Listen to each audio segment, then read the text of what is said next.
Kita boleh relate ini ya, perenungan Genesis 1 dengan misalnya teologi pelayanan gitu ya. Pelayanan yang kreatif. Kreatif as kata creatio maksudnya. Kreatif itu kan dari creatio. Pelayanan yang kreatif atau ya, kehidupan yang kreatif gitu ya. Kreatif. Istilah kreatif kalau di dalam pengertian sederhana, pengertian populer ya itu ya. Kreatif, banyak ide, terus apa lagi ya. Variatif gitu ya. Nggak monoton, nggak bosen dan sebagainya. Itu istilah populer gitu ya. Kreatif di dalam pengertian itu. Tapi sebenarnya istilah kreatif itu kan ngambil dari kata creation gitu ya. Kreatif. Kreatif in what sense ya. Kan kita created in the image of God. Kita diciptakan menurut gambar rupa Allah. Jadi kreatifnya kita mesti ngikutin kreatifnya Tuhan gitu ya. Sebagaimana Tuhan kreatif, manusia juga harusnya kreatif seperti Tuhan gitu. Maksudnya kreatif di dalam pengertian creatio as in the Genesis 1 gitu. Bukan kreatif seperti di dalam pengertian ini ya Pak. Sekedar di dalam pengertian populer. Kalau kita baca dari ayat 1 yang di situ dikatakan in the beginning God created the heavens and the earth. Pada mulanya Allah menciptakan langit dan bumi. Langit dan bumi di situ maksudnya simply everything gitu ya. Maksudnya baik yang di atas maupun yang di bawah. Kita bicara berarti tentang ini ya Pak, createdness atau tentang keterciptaan. Keterciptaan ya, atau createdness ya. Lawan katanya apa ya, maksudnya ini? Ini sound something gak sih, keterciptaan, created, bahasa Indonesia gak enak ya ngomongnya keterciptaan gitu ya. Tapi ya, ngerti lah artinya ya.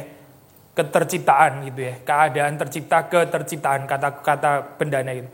Lawan katanya maksudnya apa? Kita coba mengerti secara negatif dulu ya. Kalau nggak keterciptaan apa berarti itu? Oh oke, ya ketiadaan bisa juga sih ya. Maksudnya ketiadaan dari nggak ada apa-apa gitu ya. Terus keterciptaan berarti sudah ada something good gitu. Variasi lain gitu. Ini kan masuk ke philosophy of life juga gitu. Maksudnya kalau kita menghayati hidup ini diciptakan gitu kan ya. Lawan katanya apa? Nggak diciptakan gitu kan ya. Itu apa itu? Apa? Ya misalnya gitu ya. Kebetulan gitu ya. Misalnya kebetulan apa itu? Random evolving dari sesuatu something yang atau apa gitu ya, terus pak keluar gitu ya misalnya ya itulah kira-kira apa itu, ya sudah ngerti lah intinya ya, evolving dari sesuatu apa gitu ya. Keterciptaan itu bedanya apa sama ini? Misalnya saya pikirin bagian yang ini ya, kalau saya bilang ini keterciptaan terus bedanya sama yang ini apa? Di dalam keterciptaan Tuhan itu aktif, manusia itu pasif gitu ya. Kalau yang ini manusia mesti aktif gitu ya. Tuhannya mungkin gak relevan gitu kan. Karena bukan tercipta kan. Jadi yang ini mesti cari-cari sendiri gitu ya. Hidup ini apa gitu ya. Cari-cari sendiri. Tapi kalau yang di sini gimana? Kan tinggal tanya pencipta kan ya. Ini pencipta maunya apa gitu kan ya. Berarti pencipta punya maksud, punya tujuan, punya rencana ya. Dan seterusnya dan seterusnya. Kalau kita bicara tentang keterciptaan gitu. Sama-sama bisa punya meaning, ya meskipun yang ini nggak necessary punya meaning. Yang ini boleh punya meaning, boleh juga nggak punya meaning gitu ya. Mungkin lebih make sense nggak, thank you. Lebih make sense nggak punya meaning kali ya di dalam bagian sini, karena repot banget cari meaningnya, tahu dari mana saya gitu. Tapi boleh juga kalau di sini percaya ada arti gitu ya, ada makna. Tapi kalaupun ada makna, yang sini mesti cari sendiri lah ya. Mungkin konsensus gitu, cari konsensusnya kapan nggak tahu. Ya, saya pernah tes apa itu saya Siri ya. Siri kan bisa diajak ngobrol. Siri, what is the meaning of life? Terus dia jawab apa? Dia jawab, sampai sekarang pertanyaan itu belum ada konsensus. Menarik juga jawabannya Siri. Itu ya belum ada konsensus tentang the meaning of life sampai sekarang. So, bisa ada meaning of life, tapi kayaknya nggak ada konsensus ya memang ya. Betul itu yang dibilang Siri itu. Tapi kalau di sini kan kita bicara tentang meaning of life, yaitu kan berarti given kan ya, given. Keterciptaan itu given meaning ya. Diberikan arti sama Tuhan. Kalau yang sini ya masih cari sendiri. Adam kan dinamai ya, diberi nama. Kalau di sini ya mesti cari nama sendiri lah gitu. Karena nggak ada keterciptaan kok gitu ya, mesti cari nama sendiri. Mesti cari identitas sendiri. Kalau di sini identitas kan given. keterciptaan itu ya, karena saya lihat dari perspektif manusia ya, dari perspektif Tuhan betul, Tuhan yang aktif betul. Dari perspektif manusia kan kita pasif ya. Pertama itu menerima ini ya, keadaan pasif, meaning ya tadi, given tadi ya, diberi. Ya Tuhan itu memberi, kita menerima.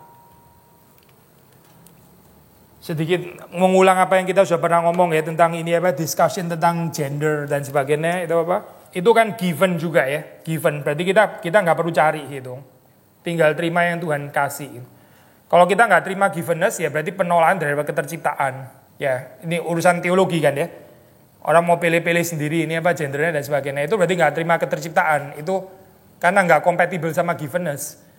Given, saudara lahir di mana gitu ya, itu kan something yang given kan, kita nggak bisa pilih-pilih kan lahir di mana, gimana caranya pilih, nggak mungkin kan ya. Sudah kadung lahir di situ pun terus nggak puas, ngomel-ngomel, kenapa saya lahir di keluarga ini misalnya gitu, keluarga miskin, kenapa saya nggak lahir di keluarga konglomerat dan sebagainya, itu penolakan terhadap keterciptaan sebenarnya gitu. Kan di dalam keterciptaan ada givenness ya, dan di dalam givenness itu ada maha bijaksananya Tuhan yang memang kita harus humbly mengatakan kita nggak mengerti sepenuhnya, kita nggak pura-pura bisa menjelaskan semua misteri bijaksana Tuhan deh, enggak gitu. Tapi Tuhan nggak mungkin salah, itu iman yang sederhana. Nah waktu kita membaca ayat yang kedua setelah itu ya, setelah ayat pertama, the earth was without form atau formless and void, and darkness was over the face of the deep. The earth was without form and void, and darkness was over the face of the deep. Jadi gambaran ini ya, Pak, bahasa Asia tohu wabohu itu bisa diterjemahin formless void. Kalau bahasa Indonesia belum berbentuk dan kosong. Atau juga bisa diterjemahin, Van Ham mestinya terjemahin itu ini apa, total chaos. Tohu wabohu itu total chaos. Jadi kekacauan yang total gitu ya. Without form and void, kekacauan total, dan darkness itu gambarannya. Memang ada perdebatan di dalam ini kan, di dalam apa Genesis, whether apa Genesis ini mengajarkan creatio ex nihilo atau enggak gitu. Saya kalau harus milih sih cenderung bilang enggak. Tapi mereka yang percaya, kita sudah pasti percaya Tuhan pada mulanya menciptakan pasti creatio ex nihilo ya, nggak mungkin nggak gitu. Kalau nggak kan ada sesuatu yang kekal bersama dengan Tuhan itu just doesn't make sense gitu kan ya. Nggak bisa diterima secara sistematik teologikal, secara nalar sehat dan juga secara biblical nggak mungkin bisa diterima juga itu. Tapi ini nggak ngomong secara biblical teologi secara keseluruhan, ngomongin Genesis maksudnya ya. Whether Genesis itu advocating teori creatio ex nihilo atau enggak gitu kan. Certain orang percaya tetap creatio ex nihilo, mereka bilang istilah bara itu yang menciptakan itu ya, itu khas dipakai untuk creatio ex nihilo. Tapi sebenarnya kalau saudara baca ini apa eksegese lebih teliti, itu kata itu nggak ada jaminan creatio ex nihilo sebetulnya, karena bara itu nggak harus dipakai untuk creatio ex nihilo. Maksudnya nggak mengasumsikan harus creatio ex nihilo ya. Kata bara itu loh saya yang dipakai di ini apa Genesis, di dalam bahasa aslinya itu nggak harus ditafsir creatio ex nihilo. Pak, regardless pandangannya ya, yang pasti di sini ya, konsep penciptaan itu kalaupun tetap ada aspek penciptaan dari ketiadaan gitu ya, itu bagian kreatif di dalam pengertian ini ya. Tapi juga jangan lupa gambaran yang dikatakan di situ ya, waktu Tuhan misalnya dikatakan di sini menciptakan ya, katakanlah dari ketiadaan, heavens and earth, dari tidak ada kan ya. Tapi terus habis itu ada dua tahap ini loh saya, paling sedikit dua tahap ya. The earth was without form and void, darkness was over the face of the deep. Di dalam keadaan kacau, pertamanya itu kacau.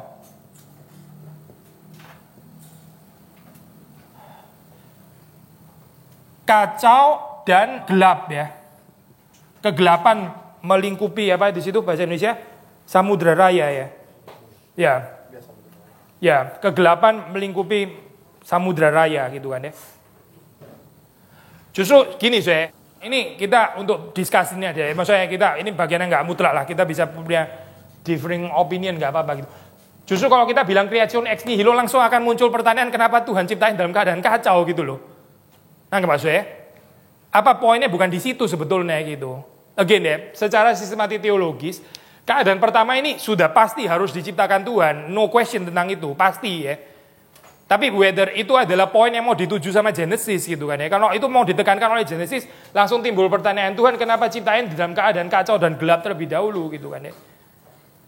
Saya sebenarnya singgung di sini nggak sih? Ada kemarin kita baru, bukan kemarin orang Jawa, berapa bulan lalu actually, ada ini apa sedikit discussion, sudah singgung nggak ya di sini, saya lupa saya. tentang apa itu terang dan gelap itu loh, buku Show Me Jesus ya. Tuhan tuh menciptakan gelap dan terang gitu ya. Ya. Itu theologically incorrect sudah. Coba baca di Genesis, nggak ada itu Tuhan menciptakan kegelapan tuh nggak ada. Jadilah terang, Tuhan nggak pernah bilang jadilah gelap, terus itu jadilah terang, nggak ada itu. Nangkep poinnya ya. And yet keadaan di sini ya, waktu di dalam state ini kacau dan gelap ya, ini keadaan yang sebelumnya nggak ada, yang menciptakan ya Tuhan gitu ya. Tapi penekanannya kan bukan jadilah gelap di sini, nangkep gak sih? Jadi penekanannya itu pada jadilah terang ya, tadi sebelumnya gelap gitu. Jadi kita nggak usah mempersoalkan ini siapa coba yang ciptain gitu kan ya? Kan ya Tuhan juga gitu misalnya. Itu bukan poinnya Genesis ya, bukan gitu. Justru kalau kita insist keadaan creatio ex nihilo, ini akan repot sekali gitu. Ini penjelasannya akan luar biasa sulit gitu. Terus habis itu, kenapa Tuhan mesti menciptakan di dalam keadaan seperti itu? Itu yang create itu sendiri siapa? Tuhan juga gitu kan ya. Jadi Tuhan seperti kayak main sandiwara sendiri gitu. Gelap dia ciptain sendiri. Terakhir dia pasang terang gitu supaya kontras sama gelap. Tapi saya bawa gelap, ya dia sendiri gitu misalnya kan ya. Itu bisa ribet sekali soal pertanyaan teologis kayak gitu. Bagi saya penekanan kreatifnya itu justru dari chaos to order sebenarnya. Itu sudah pernah bahas di bagian ini ya. Dari gelap menjadi terang bukan dari tidak ada menjadi gelap. Sekali lagi ya, dari tidak ada menjadi gelap. Gak terlalu membantu apa-apa kan, bener gak saudara? Dari tidak ada menjadi kacau. Maksudnya saudara terhibur gitu? Enggak kan? Justru yang terhibur itu dari kacau menjadi teratur itu loh. Penciptaannya itu di situ sebetulnya gitu. Sekali lagi ya, dari kacau menjadi teratur, dari gelap menjadi terang. Itu yang good news untuk kita gitu. Yang kita bisa belajar dari situ. Bahwa keadaan ini pun juga tadinya nggak ada dan itu diciptakan Tuhan. Pasti. Tapi itu bukan poinnya Genesis sebetulnya gitu. Bukan poin utamanya Genesis ya. Dan kita masuk ke dalam bagian ini, apalagi terus di approach secara saintifik dan sebagainya gitu ya. Saya pikir inilah saudara keliru kali ya, lihat firman Tuhan kayak gitu. Itu seperti kayak saya lihat buku fisika, saya mencari arti hidup di sana. Lucu nggak sih saya mau cari gimana saya sembuh dari depresi, buka buku matematika gitu. Itu kan ya orang lucu, buka buku psikologi kayak atau buku apa gitu misalnya ya, buku konseling atau apa, buku matematika untuk pacaran gitu misalnya. Mau apa orang kayak gitu freak ya kan, nggak usah lah pacaran sama orang kayak gitu ya, aneh soalnya. Sama, maksudnya mendekati Alkitab mau pakai saintifik dan sebagainya itu orang yang aneh sebetulnya gitu. Karena Alkitab kan bukan itu, ini bukan buku fisika, bukan gitu. Nah balik lagi ya, keadaan ini ya, kacau dan gelap. Lalu terus apa artinya kreatif? Kreatif itu kita kan ini ya tadi ngomong di dalam bagian pertamanya tentang creative ministry, creative living gitu kan. Terus kita bicara tentang keterciptaan, givenness. Terus apa yang given Yang given itu ternyata adalah yang without form, void, alias total chaos, and darkness. Itu yang given. Mulai dari bawah maksudnya mulai dari bawah. Tuhan pun start dari bawah juga gitu. Tuhan menciptakan pertama ya, misalnya nggak pakai tahap ini ya. Pasti bisa kan ya, pasti bisa gitu. Langsung even 1 hari, nggak usah 6 hari gitu kan ya. Keluar langsung sama manusia nih. Atau beda sedetik gitu ya, cuma 6 detik gitu kan ya, selesai gitu kan. Pasti bisa, nggak ada kesulitan sama sekali gitu. Tapi yang interesting kan justru mulai dari sini ya. Mulai dari keadaan yang sama sekali nggak ideal gini ya, jauh sekali dari ideal. Lalu dari situ Tuhan menciptakan. Challenge-nya di situ kan justru gitu. Dari darkness ya. Bagaimana kreatif, terus ada light. Givenness-nya itu keadaan formless, void itu tadi, total chaos ya. Kreatif itu ya. Orang kreatif semuanya sudah beres gitu ya. Ini gereja sudah jadi, pelayanan sudah rapi, terus masih mau kreatif lagi. Agak sungkan kali ya, sudah ngomong kreatif di dalam konteks kayak gitu. Karena kalau kita baca di Genesis, kreatifnya mulai dari ini, formless, void, darkness, dan setelah itu baru ada creatio gitu. At least yang dibicarakan Genesis di dalam 6 hari itu kan setelah ini kan ya. Genesis nggak tertarik membicarakan ini dari mana. Nggak ada catatannya. Nggak ada kan catatannya kan ya. Cuma 1, 2 nggak diomongin itu. Genesis sama sekali nggak tertarik membicarakan ini dari mana sebetulnya gitu ya. Ya kita tahu dari Tuhan lah pasti ya. Kalau nggak dari mana gitu kan. Tiba-tiba ada kan nggak mungkin kan ya. Tapi itu bukan yang dibicarakan Genesis. Jadi konsep creatio yang ditekankan di dalam Genesis itu mulai dari keadaan formless, void, total chaos, darkness. Setelah itu terus baru ada order, light, terang, dan sebagainya. Alkitab dengan jelas mengatakan Genesis, ini mulainya semuanya dengan firman kan ya. Tuhan berfirman. Saya kutip ini ya dari Benham WBC. Divine word established the world in the beginning. The same word governed and directed the subsequent unfolding of sacred history. Jadi kalau sudah lihat ini, apalagi kita orang reform ya, kita akrab sekali sama konsep sola scriptura gitu kan. Hopefully ini bukan pembacaan yang terlalu bias, nggak mungkin bias ya. In fact konsep sola scriptura yang ngambilnya dari ayat-ayat seperti ini justru gitu kan. Kita inspired dari sini justru gitu. Kalau sudah melihat di dalam cerita penciptaan itu sudah diantisipasi ya. Ini teologi Torah kan sebenarnya, Tuhan berfirman ya. Terus ada Torah gitu kan ya, ada yang dinyatakan kepada Musa dan sebagainya. Firman Tuhan, apalagi ntar klimaks di mana Yohanes 1 misalnya pada mulanya adalah firman ya. Itu pas sekali sama teologi Genesis karena Genesis memang menekankan kuasa firman ya, establishing the world from the very beginning. Itu kuasa firman. Sekali lagi saya, kita bicara kreatif kan ya. Kreatif itu apa saya? Kreatif itu nggak bisa tanpa firman. Karena Tuhan menciptakan dengan firman. Firman itu membawa kepada kreativitas. Bukan mengikat atau bukan mencekik kreativitas ya. Gambaran konservativisme kayak gitu tuh itu nggak membantu sama sekali, nggak cocok sama akunnya Alkitab. Sekali lagi saya, justru ada firman maka manusia itu bisa kreatif ya. Tanpa firman nggak bisa kreatif kalau kita ngikutin Genesis 1 ya. Tanpa firman itu kegelapan ya. Orang di dalam kegelapan nggak ada yang kreatif saya, nggak ada. Kreatif nabrak orang kali ya, bisa gitu. Kreatif nyolong dompet, mumpung nggak ada yang ini apa, nggak ada yang lihat karena gelap gitu ya. Tapi kalau kita melihat di sini kaitan kreativitas dengan firman itu kan jelas sekali. Gitu. Divine word established the world. In the beginning, the same word governed and directed the subsequent unfolding of sacred history. Kalau sudah membaca PL ya, terus itu kan jelas penekanan terhadap ini ya. Teologi firman, firman, firman, firman. Dan dari situ kita membicarakan true kreativitas. Kalau kita ini apa berbenturan sama worldview liberalisme gitu ya, selalu mengatakan orang mesti kritikal terhadap firman gitu kan ya, mesti kritikal terhadap segala sesuatu termasuk terhadap otoritas dan sebagainya. Memang terhadap otoritas kita perlu kritikal sih betul gitu. Tapi ada hal yang kita nggak bisa kritikal, yang kita mesti terima dengan trust. Di dalam hal ini saya, ajaran liberalisme itu membawa konsep kreativitas yang sama sekali asing dari konsep Alkitab gitu, khususnya dari Genesis 1 ya. Karena dalam Genesis 1 itu kreativitas nggak bisa dipisahkan dengan firman. Firman itu membawa kreativitas. Tapi kalau liberalisme kan mengajarkan ya kita coba go beyond firman gitu kan, kira-kira gitu kan ya. Firman sendiri mesti dipertanyakan dan sebagainya. Itu bukan membawa kepada kreativitas. Gambaran ini saya, gambaran konservatif yang apa itu, preservatif mengawetkan, tahu nggak saya istilah ini ya? Itu nggak membantu sama sekali, karena itu bukan konservatif yang dimaksud Alkitab anyway gitu. Saya bukan serang konservatif ya, sudah jangan salah ngerti. Saya serang konservatif yang artinya preservatif gitu. True konservatif itu kalau menurut Alkitab itu kreativitas, menurut Alkitab ya. Tuhan itu konservatif dan Tuhan pasti konservatif lah ya. Tuhan gimana bisa liberal coba gitu. Tuhan sumber segala konservatif gitu kan ya. Tuhan itu konservatif dan dia menciptakan dan dia paling kreatif. Ya.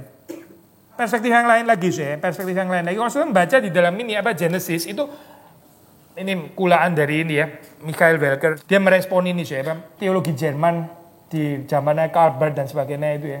Zaman modern. Mereka itu suka pikirnya di dalam dual construction nih.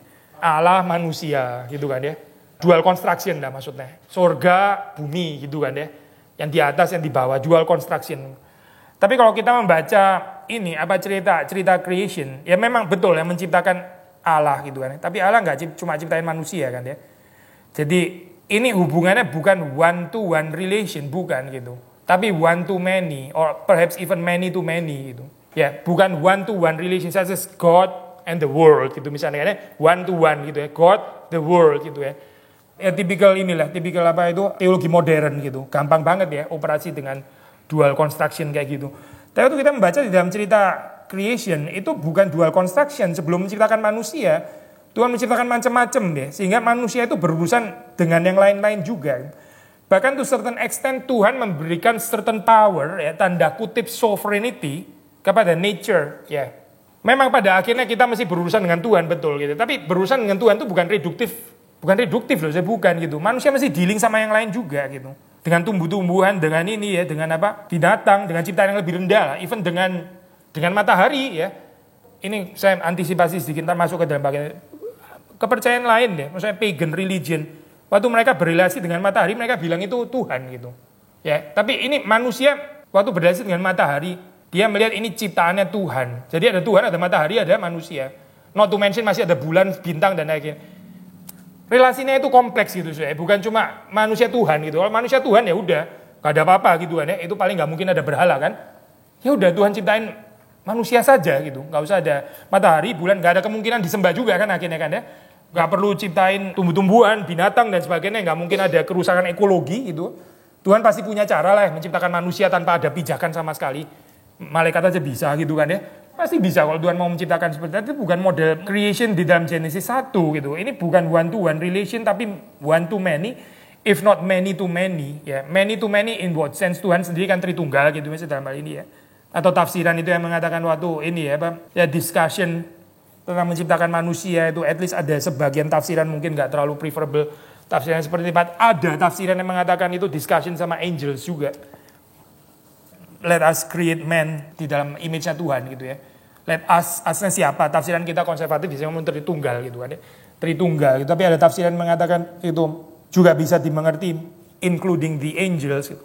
Tapi ntar kesulitannya kalau gitu manusia bukan cuma image of God tapi juga image of God plus angels gitu kan ya. Ya makin kompleks gitu. Well, anyway, memang kompleks kok kenyataannya gitu. Memang kompleks ya kenyataannya. Kalau kita ini melihat di dalam Alkitab. Jadi gambarannya saya poinnya apa waktu kita bilang ini ya bukan one to one relation ya, tapi one to many atau even many to many gitu.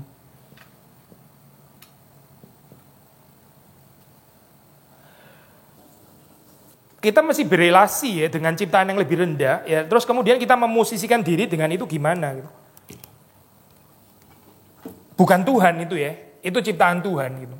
Tapi juga bukan manusia. Dan nature sekali lagi ya, itu Tuhan berikan certain tanda kutip ya, tanda kutip sovereign power ya. Mesti waktu kita dealing dengan nature ya, tetap harus ada refleksi dengan Tuhan juga.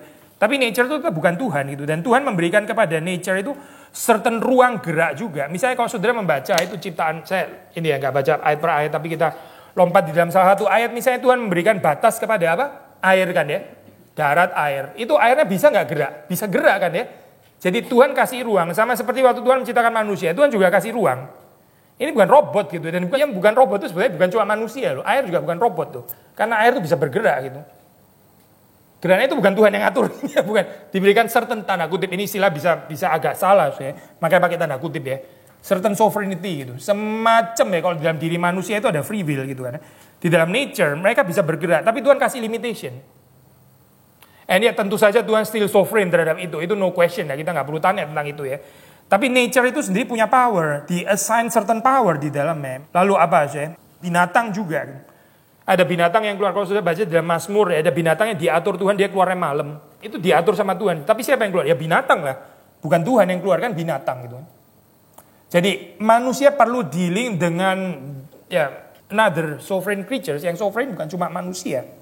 Creatures yang lain itu juga sovereign, ada certain sovereignty. Kalau nggak percaya coba aja ke kebun binatang, masuk kandang singa, pasti saudara belajar apa itu sovereignitasnya singa gitu. Jangan nyalain Tuhan di situ, gitu terus bilang.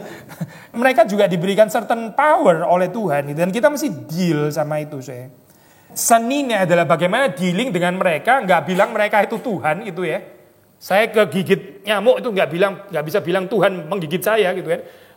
Confused itu namanya gitu ya, saya digigit nyamuk. Tapi saya digigit nyamuk, itu juga saya nggak bisa bilang, ini nyamuk yang menggigit nggak ada urusannya sama Tuhan. Nggak saya, poinnya.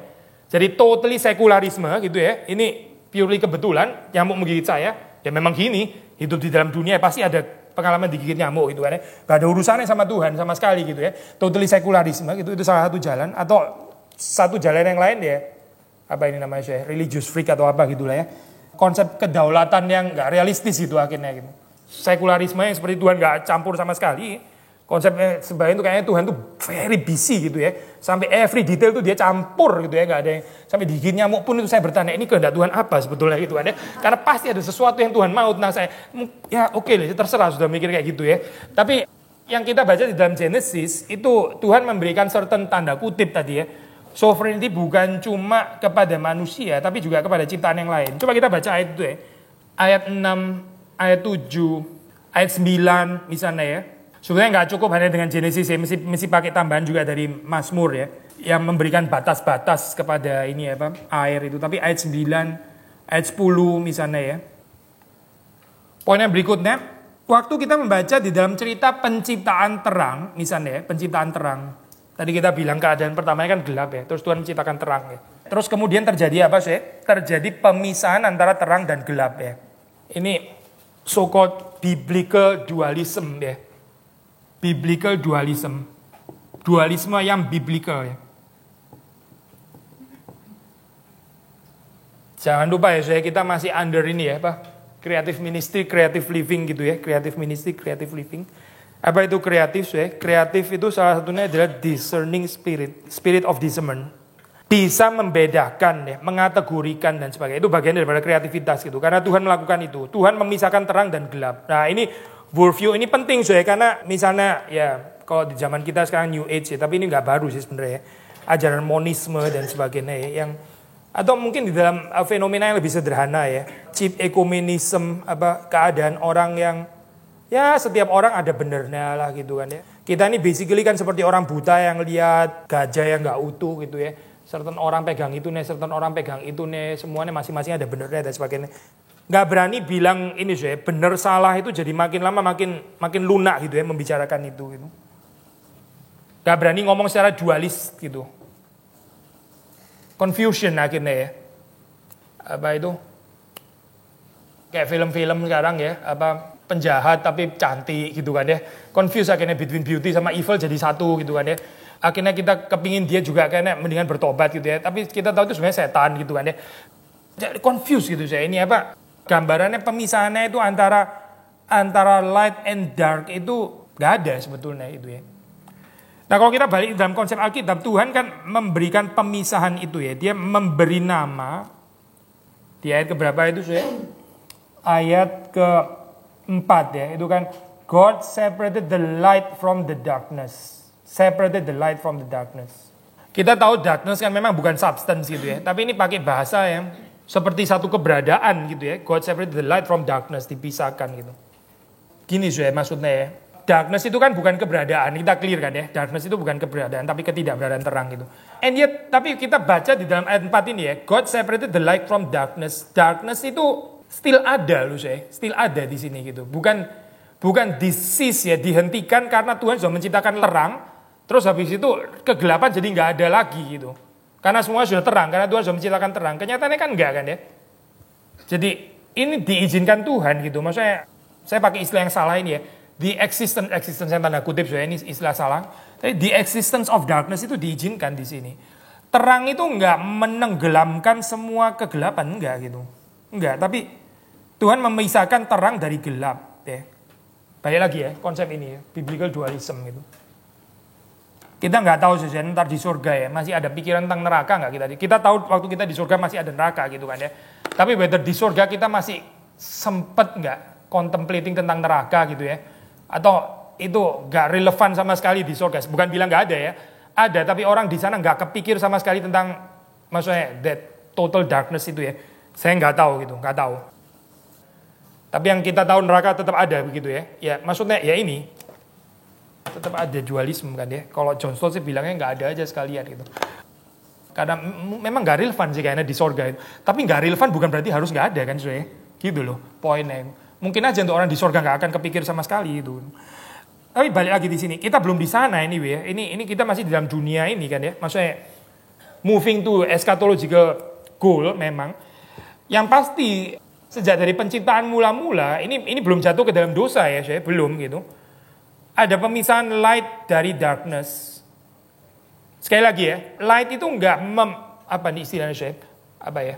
Menerangi semua darkness sampai darkness enggak ada lagi gitu. Itu bukan cerita penciptaan, bukan gitu. Jadi kita ada konsep dualisme di sini gitu, di dalam Genesis ya. Dan Tuhan menamai ya, called the light day and the darkness he called night. Tuhan menamai, assigning ya, ini siang, yang ini malam gitu kan, dipisah sama Tuhan. Kita tahu bukan cuma dari Agustinus ya melakukan apa ini alegorisasi tentang atau ya orang-orang itu apa yang dipengaruhi Neoplatonis, tapi kita tahu dari Calvin sendiri juga memberikan arti religius ya ini apa terang dan gelap ini ya, dan even lebih otoritatif lagi Yohanes sendiri memberikan makna religius tentang terang dan gelap gitu ya. Dari penciptaan ini ya, ini Yohanes pinjem bahasanya Genesis. Kita bisa bilang juga Genesis sudah mengantisipasi tulisannya Yohanes gitu sebetulnya. Waktu dia membicarakan tentang light and dark gitu ya. Gelap dan terang gitu. And therefore kita balik lagi ke Show Me Jesus ya. Kita kesulitan sekali kita pakai istilah Tuhan menciptakan terang dan gelap gitu. Itu akan gak bisa dijelasin dari perspektif Yohanes gitu. Gimana Tuhan menciptakan terang dan gelap? Tuhan gak menciptakan gelap, Tuhan menciptakan terang, jadilah terang gitu. Ini intinya biblical dualism, jadi ada ini ada discerning spirit ya, yang masih relevan gitu. Ini against worldview yang campur aduk sekarang ya. Maksudnya Confucianism gitu ya, bukan Konfusianismus, bukan, tapi Confucianism ya, confused, yang nggak bisa diterima gitu. Ya, biblical dualism ya. Bersamaan dengan ini, ya, Tuhan menyatakan dirinya sebagai pencipta sekaligus lawgiver, ya, pemberi hukum, ya. Ini sebelum Torah, kan. Even Abraham aja belum ada Torah gitu kan ya, masih di zamannya Musa kan ya. Tapi di sini sudah ada antisipasi, maksudnya God as lawgiver, dan lawgiver bukan cuma kepada manusia, tapi kepada ciptaan juga. Again, saya mengulangi ayat yang terkenal. Tuhan memberi batas ya. Ini air tuh sampai sini, ini daratan, air nggak boleh. Ini dia berarti lawgiver kan ya. Lawgiver terhadap the chaotic power yang namanya water. Tuhan itu lawgiver, ya. Kreatio, ciptaan itu mesti subjected, ya, mesti subject kepada Tuhan as the lawgiver. Baru kita bisa bicara tentang true meaningfulness, ya, blessedness, happiness, kebahagiaan, ya, keterberkatan, dan hidup yang penuh dengan makna gitu. Waktu kita subject to God bukan cuma sebagai the creator, tapi juga the lawgiver. Sebelum Torah loh ini cuy, sebelum Torah gitu.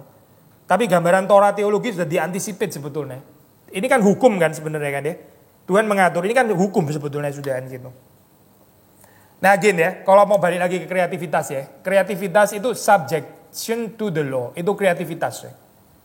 Bentur luar biasa ya sama konsepnya dunia ya. Bentur luar biasa gitu.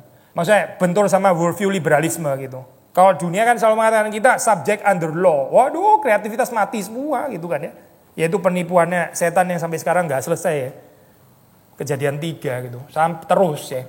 Dijungkir balik semuanya gitu. Tapi kalau kita lihat Genesis, justru subjection to the law ya, yang diberikan oleh Allah itu true kreativitas. Orang belajar alat musik lah, belajar piano gitu misalnya. Dari kecil kalau nggak ada law gitu ya, sudah kreativitas gitu ya. Mau jadi apa dia gitu, maksudnya nggak akan jadi gitu. Yang benar-benar kreatif, jadi artis yang kreatif itu karena dia ada law di dalamnya. Ada law yang dia ngikutin, itu yang truly kreatif akhirnya gitu. Coba saudara kasih anak main gitu ya, dia mau injak-injak pakai kaki, pukul-pukul pakai palu terserah gitu. Coba mau dia jadi apa gitu, kapan dia bisa konser? Nggak akan konser dia, nggak akan pernah punya kreativitas gitu. Di dalam kehidupan sehari-hari aja nggak jalan kok itu sih.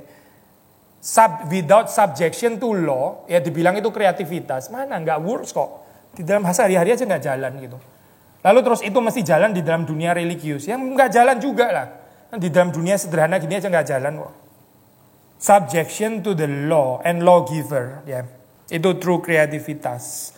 Kalau kita tafsir Genesis seperti ini ya, sering orang ini dari History of Religion School terutama gitu, maksudnya melihatnya sebagai polemik against the konsep-konsep of ancient Orient. Ya, kan ini ada perbandingan kan ya, ini Genesis, ini sebenarnya certain polemik ya, melawan teori penciptaan yang dipercaya oleh agama-agama lain di sekitar Israel pada waktu itu gitu misalnya ya. Misalnya kita bandingin salah satu yang sederhana itu ya, itu ada mitos ciptaan di mana itu sang penciptanya itu mesti bergulat terlebih dahulu dengan sea monsters. Ya mesti ada pertengkaran terlebih dahulu, and dengan astral bodies juga jadi bulan bintang dan sebagainya ya, mesti berantem sama itu. Lalu terus yang menang itulah ya, baru dia bisa menciptakan gitu. Itu yang sekitar Israel ya. Whereas Genesis 1 mengatakan sea monster and astral bodies itu is a mere God's creatures. Mereka ini bukan kompetitornya Yahweh, bukan. Mereka ini just a mere creatures. Sea monsters itu ciptaannya Tuhan. Tuhan yang menciptakan ya.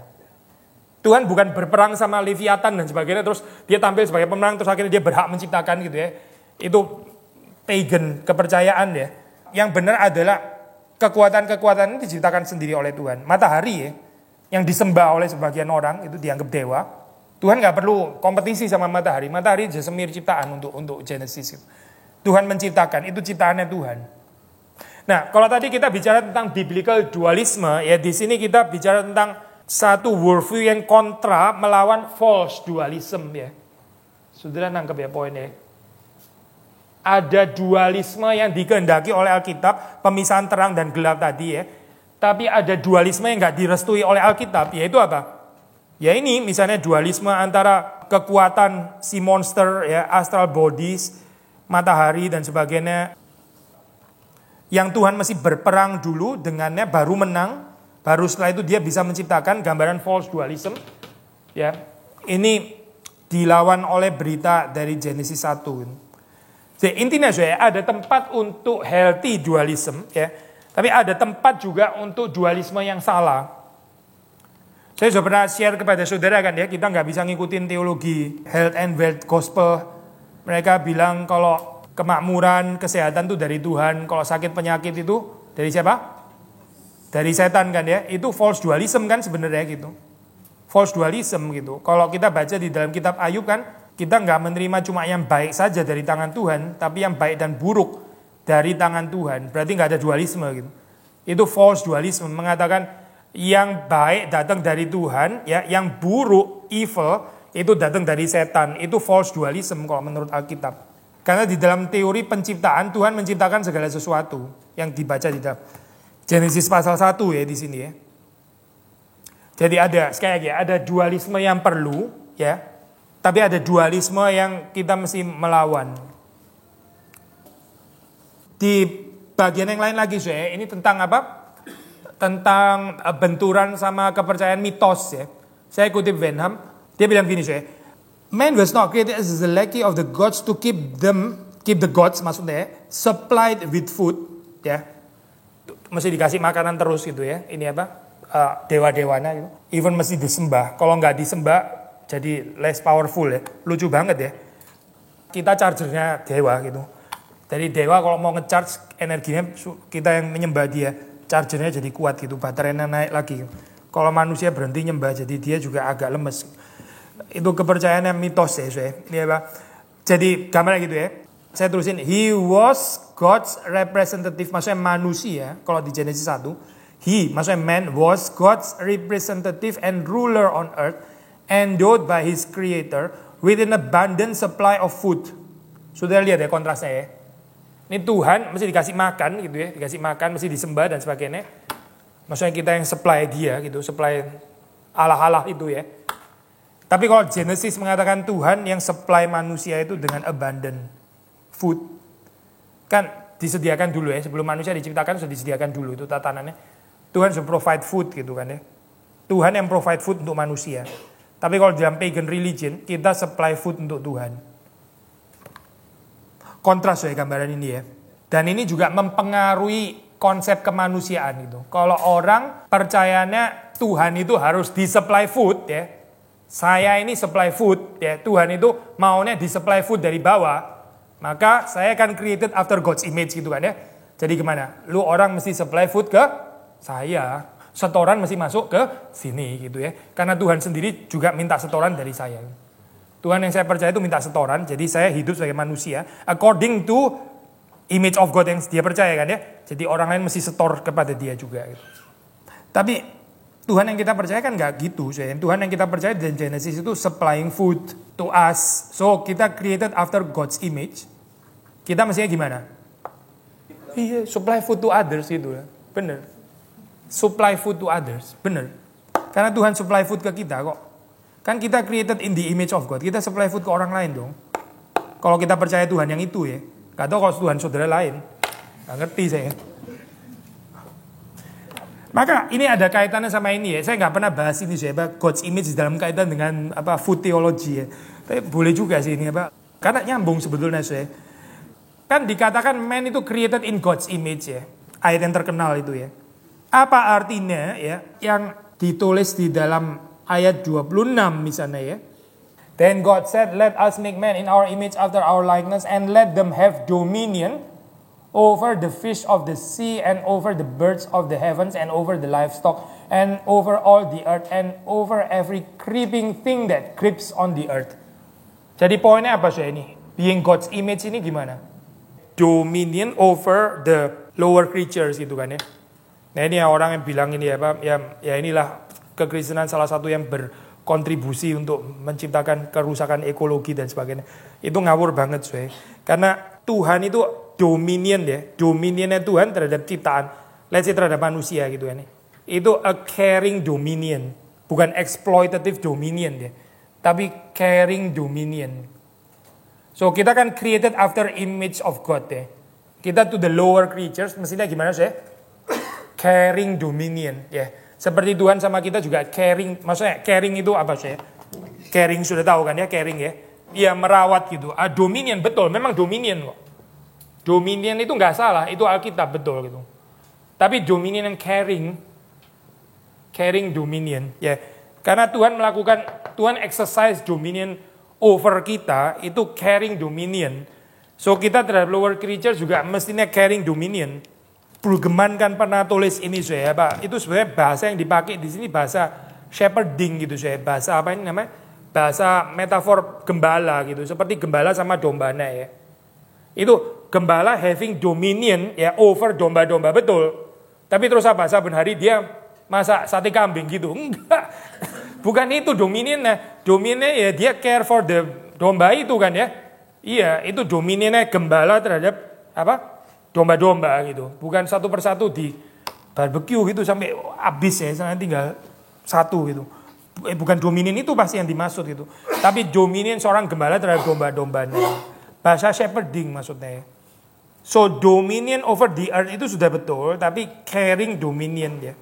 Atau nggak perlu tapi lah. Memang dari permulaan juga caring dominion yang dimaksud gitu. Nah ini yang kita belum bahas ya. Yang kita seingat saya belum pernah bahas bagian ini. Ayat 28 deh kalau sudah lihat deh. And God blessed them. God blessed them. Bless siapa sudah? Ya Adam dan Hawa kan ya. Them itu kan plural berarti Adam dan Hawa gitu ya. Nanti kan pasal 2 baru ngomong lagi detailnya gimana penciptaannya Hawa. Tapi di sini kan sudah bilang male and female he created them. Ya berarti Adam dan Hawa kan ya. Lalu God blessed them ya. Tuhan itu memberkati ya. Memberkati. Ini dekat sekali loh sama ayat 27 ya. So God created man in his own image. In the image of God he created him gitu kan ya. Terus God blessed them. Jadi kita create after God's image gimana? Mestinya. To be human is to bless. Ya, yeah. To be human is to bless. Karena Tuhan memberkati kan ya. So kita diciptakan, kita juga mesti memberkati. Dan itu betul-betul dijelaskan di dalam Genesis kan. Abraham dipanggil untuk apa? Menjadi berkat kan ya. Memberkati. Itu God's image ya, God's image. Karena Tuhan itu menciptakan dan memberkati. Maka Abraham dipanggil untuk memberkati ya, bukan untuk menikmati fasilitas keterberkatan dari Tuhan. Itu ngawur banget, enggak ada urusannya sama God's image, enggak ada urusannya ya. Yang ada urusannya adalah bagaimana Abraham menjadi berkat untuk bangsa-bangsa. Ya. Tapi dia gagal. Ya, waktu dia di Mesir jadi semacam kutuk gitu kan ya. Bukan mendatangkan berkat tapi mendatangkan kutuk. Tapi Yakub waktu dia di Mesir, dia memulihkan ya, restoring cerita yang enggak jadi di dalam Abraham ya. Dia kan menjadi berkat untuk Mesir. Yakub dan melalui Yusuf maksudnya ya. Yang terlebih dahulu Yusuf kan, tapi Yusuf terus akhirnya dibawa. Yakub dibawa ke sana. Yakub mendoakan Firaun kan ya. Sudah tahu kan ada cerita itu kan ya. Jadi Yakub menjadi berkat untuk Mesir itu. Yang gagal dilakukan oleh Abraham. Kaitan antara God's image and become blessing. Lalu terus berikutnya 28 sih. Kita bisa belajar apa sih? Masih terusan deh selain blessing gitu. And God said to them, be fruitful and multiply and fill the earth and subdue it and have dominion over the fish. And tadi yang kita sudah baca ya. Ini kita bisa terapin apa kayak gini. Again ya, ini Tuhan. Ini kita ya, after God's image ya. Lalu Tuhan bikin apa? Kita harusnya kopi itu, kira-kira gitu kan ya. Kan Tuhan memberkati ya, so kita dipanggil juga untuk memberkati gitu kan ya. Terus apa lagi? Be fruitful, multiply and fill the earth and subdue it and have dominion over the earth. Dan sebagainya. Bicara tentang apa saya di sini? Tuhan melakukan apa terhadap manusia? Karena gini, misalnya ini jadi simple gini. Ini kan Tuhan gitu ya. Terus kita gitu kan, ini manusia ya. Jadi Tuhan melakukan apa terhadap manusia ya. Kita kan created after God's image gitu ya. Lalu terus kita juga mesti meniru apa yang dilakukan Tuhan. Sederhana kan ya? Jadi Tuhan apa? Dia memberkati manusia kan. Maka manusia harus menjadi berkat gitu terhadap sesamanya gitu misalnya. Menjadi berkat bukan menjadi kutuk gitu. Karena Tuhan kan memberkati kita. Kita kan created after God's image. Berarti kita harus menjadi blessing creatures gitu. Seperti Tuhan memberkati kita. Simpel kan ya logiknya. Nah sekarang saya tanya 28 seterusnya itu Tuhan be fruitful, multiply and fill the earth and subdue it and have dominion dan seterusnya. Itu apa itu? Kalau kita boleh simpulkan itu apa sebetulnya? Sekarang Tuhan ngapain manusia sih? Waktu Tuhan bilang be fruitful and multiply and fill the earth and subdue. Gini aja deh. Yang menciptakan the earth ini siapa sih? Terus siapa yang disuruh mendiami? Ya itu loh. Apa itu namanya? Iya, delegasi, kepercayaan, ya, memberikan ruang dan sebagainya. Trust. Ini kan Tuhan menciptakan ini kan ya. Semuanya diciptain Tuhan kan ya, nggak ada yang diciptain Tuhan. Terus kemudian dia memberikan kepercayaan kepada manusia. Bukan cuma kepercayaan, kepemimpinan. Kepercayaan dan kepemimpinan. Termasuk juga otoritas dan sebagainya. Kepemimpinan ya. Kepercayaan, delegasi tadi ngomong ya. Apa? Tuhan itu menyerahkan power kepada manusia ya. Dia bisa kuasai sendiri sih kalau mau gitu kan ya. Pasti bisa. Lagian dia Tuhan gak pernah bikin salah ya. Tapi bumi itu dipercayakan kuasanya kepada manusia. Ya, manusia yang bikin ceroboh ini. Terus kita jadi kita gimana? Kita kan created after the image of God. Kita mesti gimana? Ya, kita percayain orang lain, selain power ke orang lain. Gak nyambung saya ini bagian kayak gini. Makanya saudara susah sekali jawabnya. Karena memang worldview dunia nggak pernah ngajarin gini. Worldview dunia ngajarin kita ambil power dari orang lain justru. Kalau bisa gitu kan ya. Kita bukan selain power, yang bener aja gue jadi powerless gitu. Justru kita ambil power dari orang lain, suruh orang submit sama saya gitu. Tapi itu created after who's God then? Itu Tuhan yang mana yang kayak gitu itu? Bukan Tuhannya Genesis 1, bukan. Tuhan Genesis 1 itu menyerahkan power kepada manusia. Ini kan dirayakan sampai kepada peristiwa salib kan ya. The powerlessness of God gitu. Sampai ke salib loh, sampai dia turun waktu di palungan itu so powerless karena powernya dikasih manusia sebetulnya gitu. Terus gimana kita created after God's image ya? Sama harusnya. Kita mendelegasikan, kita punya kepercayaan, kita memberikan otoritas ya. Yang sangat nggak biasa untuk orang timur karena orang timur itu control freak gitu. Semuanya mau dikontrol sendiri kayaknya ya. Nggak ada kepercayaan. Senior syndrome dan sebagainya. Tapi itu bukan Tuhan yang kita percaya. Tuhan yang kita percaya itu nggak ada senior syndrome, nggak ada. Dia memberikan kepercayaan kepada manusia, manusia suruh kontrol. Sudah gitu gagal kontrolnya gitu kan ya. And yet Tuhan tetap kasih kepercayaan kan ya. Tuhan kan sudah lihat itu manusia gagal kan. Sudah lihat itu manusia akan gagal. And yet dia still kasih kepercayaan. Itu Tuhan yang kita percaya. Bukan Tuhan yang paranoia gitu. Bukan Tuhan yang main otoritas. Karena lu bakal salah gitu ya, salah. Ini gua pegang sendiri aja gitu. Itu bukan Tuhan yang kita kenal. Itu bukan Genesis 1, bukan. Genesis 1 itu memberikan ruang yang sangat luas kepada manusia tanpa merasa terancam. Tanpa merasa terancam. Tuhan nggak sedang saingan sama manusia, gitu. Enggak. Tuhan menyerahkan kuasanya kepada manusia. Ya. Ini konsep apa sih? True royalhood gitu ya, kerajaan yang sesungguhnya. Yang di-share kepada manusia. Konsep image of God itu kan royal image kan sebetulnya. Kita sudah sering dibahas kan ya Bu Ina apa kan sering bahas bagian ini kan ya istilah apa itu koin apa image apa celem demut apa itu saya imago dan apa similitudo ya image and likeness ya. Itu kan sudah sering jadi itu kan royal image sebetulnya gambarnya. Ya Tuhan itu kan raja. Tuhan itu raja, dia mempercayakan kerajaannya kepada manusia itu jadi raja. Itu Tuhan yang kita kenal. So kita mesti belajar kayak gitu kan, seperti Tuhan. Making of leaders ya, the making of leaders gitu. Mempercayakan kepada leaders, membentuk satu leader dan mempercayakan tadi ya, apa yang diciptakan tadi. ayat 28. Unlike ini siapa? Orang bilang itu apa? Jago kungfu atau jago masak ya. Dia punya 87 jurus. Dia percayain berapa? 86. Satu disimpan mati gitu ya. Ntar dia mati diterusin sama muridnya yang kurang successful. Tinggal 85, 84. Lama-lama habis gitu ya. Itu kontras banget sama Genesis 1 actually. That Chinese culture itu. Yang selalu khawatir sama apa orang di bawah. Terancam bener. Paranoia. Tadi kata Bapak, walau gagal, dia tetap membentuk percaya. Kalau gagal terus gimana? Ini ngomongin kita atau ngomongin orang lain maksudnya? Ini ya konteksnya bisa lain. Gini ya, kalau Tuhan terhadap kita ya, kita memang gagal gitu ya. Tapi kan kematian kebangkitan Kristus itu memastikan bahwa kita nggak akan gagal terus gitu ya. Karena kita akan dikuduskan sampai kita bisa nggak gagal gitu. Kalau tanpa berita salib itu ya, kita gagal terus benar sih gitu.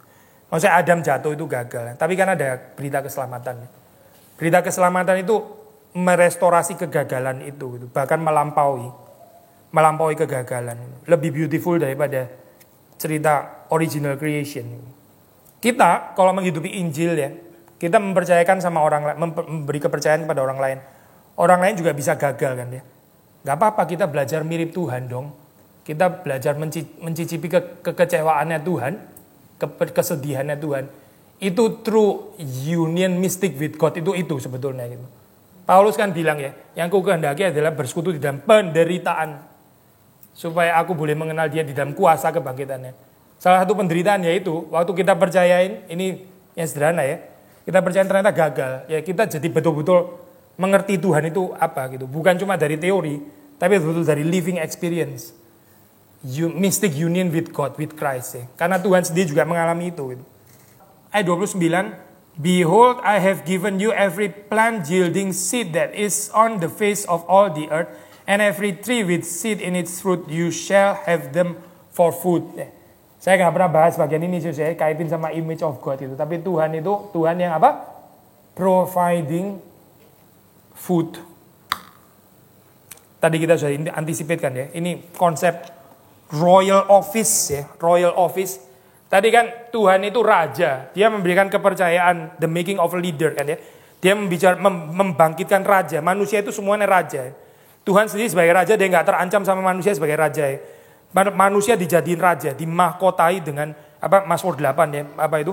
Kemuliaan dan hormat gitu kan ya, berarti ditaruh jadi raja kan ya, tanpa Tuhan merasa terancam. Tapi kerajaan manusia itu seharusnya menjadi kerajaannya seperti kerajaan Tuhan, yaitu apa? Providing food for the lower creatures. Providing food. Ayat ini ya, for lower creatures. Itu royal office. Tadi ya, konsep shepherding tadi, balik lagi ke sana ya.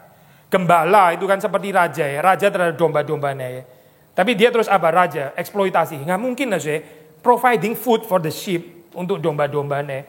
Providing food for low, karena Tuhan juga menyediakan ini. Ayat 29 kan sudah baca itu kan ya. Tuhan menyediakan makanan untuk manusia. Terus kita ini adalah created after God's image. Kita menyediakan makanan untuk yang lain juga. Termasuk untuk lower creatures. Di konsep ini ini nggak mungkin bisa ditafsir ke arah ecological destruction dan sebagainya. Terus Alkitab harus bertanggung jawab. Itu nggak ada logiknya sama sekali. Gimana bisa Alkitab mesti bertanggung jawab untuk itu. Orang di sini bicara tentang providing food malah. Yang ada yaitu orang yang tafsir ngawur gitu ya. Maksudnya jadi ecological destruction akhirnya. Gambaran true royal office of man. Poin terakhir. Sedikit nyebrang ya ke pasal 2. Sedikit anticipating aja saya. 21-3 ya. Ini typical priestly theology. Thus the heavens and the earth were finished, and all the host of them, and on the seventh day God finished his work that he had done. And he rested on the seventh day from all his work that he had done. So God blessed the seventh day and made it holy, because on it God rested from all his work that he had done in creation. Priestly theology tabernacle teologi, maksudnya yang mengarah kepada ini ntar pentingnya ibadah dan sebagainya ya. 7 day God rest ya. Jadi apa saudara di sini ya? To be creative ya is apa? Is to rest ya, seperti Tuhan. Tuhan itu bekerja lalu dia beristirahat ya. Bekerja terus beristirahat. Kita kan created after God's image. Jadi kita bekerja ya terus beristirahat. Sebetulnya kita istirahat dulu sih baru kerja gitu kan ya. Karena kita diciptain hari terakhir gitu. Kita istirahat terus kerja gitu kan ya. Kalau Tuhan kerja terus istirahat. Karena Tuhan gak bisa exhausted. Tuhan sudah di dalam istirahat kekal gitu kan ya. Makanya dia bisa kerja langsung. Kerja kan bukan permulaan pekerjaannya Tuhan. Tuhan sudah ada dari dulunya begitu kan ya eksistensinya. Tapi kita eksistensinya mulai dengan istirahat terus kerja. Tapi intinya adalah to rest itu dikaitkan dengan ini ya. To worship. Beribadah ya. Menyembah Tuhan. Itu resting. Itu beristirahat. To be creative is to rest ya. Bukan apa sih? Bukan kerja nggak ada berhentinya. Itu bukan kreatif itu. Kalau ngambil dari priestly teologi ya. Kalau sedikit dibenturin sama ini lagi saya, pagan religion di sekitar Israel. Mereka ada yang percaya hari ke-7 itu hari sial saya. Jadi setelah 6 hari ke-7 itu hari sial. Hari yang bisa terjadi malapetaka. Maka biasanya hari itu tuh orang takut sekali gitu ya, mesti hati-hati gitu ya, jangan keluar rumah. Kalau enggak entar bisa ketiban apa gitu ya, ketiban batu atau dari mana, tanah longsor dan sebagainya gitu ya. Itu dalam kepercayaan pagan religion.